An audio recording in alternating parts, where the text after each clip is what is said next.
ভগবান কখন কাকে কিভাবে পরীক্ষা করবে কে বা জানে। কখন কিভাবে পরীক্ষা করবে। আমাদের জীবনে কষ্ট এলে আমরা ভগবানকে ডাকি, আমাদের জীবনে আঘাত পেলে আমরা ভগবানকে অনেক কথা বলি, কিন্তু সুখ এলে তো বলি না। বলি হে ভগবান তুমি কত সুখে রেখেছো না। জীবনে যদি বাবা ঘর বাড়ি টাকা পয়সা ব্যাংক ব্যালেন্স হয়, কি বলে ভগবান দিয়েছে বলে না, কি বলে মানুষ আমি করেছি,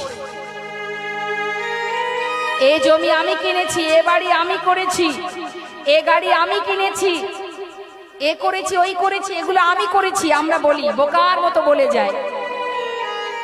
আর যেই একটু কষ্ট আসে তখন কি হয় তুমি করেছো। জীবনে কষ্ট এলে ভগবান দায়ী, আর ভালো কিছু হলে তখন আমি করেছি।